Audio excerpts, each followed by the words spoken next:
Safety information about the baby lotion? No. If the baby lotion has caused bad reactions in the babies, can the FDA require a recall?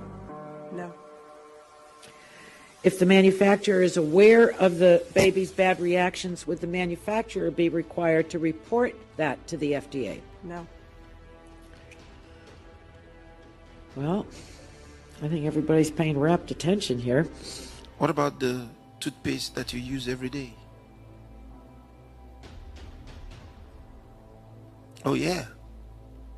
The inclusion, the smart, devilish inclusion of fluoride. What's going on? And then I see children's toothpaste that they're targeting 2-year-olds with that's got Spider-Man on it or Superman or Batman. I mean, it's got or Papa Smurf, you name it. And it's sodium fluoride for kids. It says on the back, if you swallow even a pea size of this, called poison control. Everybody knows kids eat toothpaste. I've got organic for mine, and my kids, you know, especially the little ones, are always trying to eat it. But then you go to the baby store. I have 3 children, 3 small children. You go to the baby store, and it's 5, 6, 7 brands. All the brands of water, bottled water, say fluoride for babies. Fluoride, nursery water, what they need. And I'm going, well, wait, they've said for 6 years, they admit it's hurting their brains, it's hurting their teeth, it's causing dental fluorosis before the teeth have emerged. Well, there's a study from 20 years ago showing infant mortality was higher in fluoridated communities. Is that why? I don't know. Why didn't they do a follow-up study? I think that would be interesting to know. Children have died, you know. There's been a case of a child who swallowed this. The dentist left the room. The parents didn't know. The kid swallowed it. Had to be rushed to hospital. They couldn't save him. He died. So, yeah, it's very toxic substance. There's no question about that. Is that the kind of stuff that a responsible parent would be putting in their child's hand? While parents seek to teach young children to brush their teeth at an early age, the responsibility lies with parents, guardians, and caregivers to carefully read the labels on these child care products before purchase, as this simple act of diligence could protect a child's health to no small measure. FDA in 1997 required manufacturers of toothpaste to put this warning label on it. It's the same as you'd have on a loaded .38 caliber pistol. Keep out of reach of children. And only use a little pea-sized amount, which is about the same amount that would be in a bottle of water. And if that amount is swallowed, call the Poison Control Center or seek professional help immediately. So if I drink a bottle of water, should I call the Poison Control Center too? This is just insane. So this is what 2 different organizations say. One says, don't swallow it. Why did they put that on there? They put that on there because there were 10,000 calls a year to the Poison Control Centers from children made ill by swallowed toothpaste. 10,000 calls, and you know for every call there's 5 that didn't call. And there are only Poison Control Centers in half the states. So that means 100,000 children are made ill by swallowed toothpaste.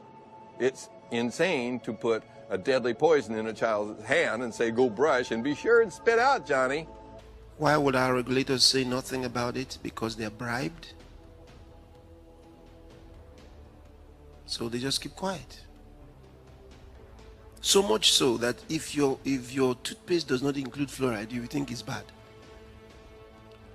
But fluoride is not good for the body. But did they tell you? No. This is going to make you mad. On March 15, 2023, the U.S. government finally released a report it had suppressed since May of 22 on the effects of fluoride on our kids. It took a lawsuit to get the results of this 6-month review of dozens and dozens of studies, which was funded by the taxpayers. Here's the conclusion I pulled right off page 467 of the report. The consistency of the data supports an inverse association between fluoride exposure and children's IQ. That means as fluoride goes up from drinking water, toothpaste, dental cleanings, whatever, IQ goes down in the developing brains of our kids. Now, who would want to block access to that information from the public?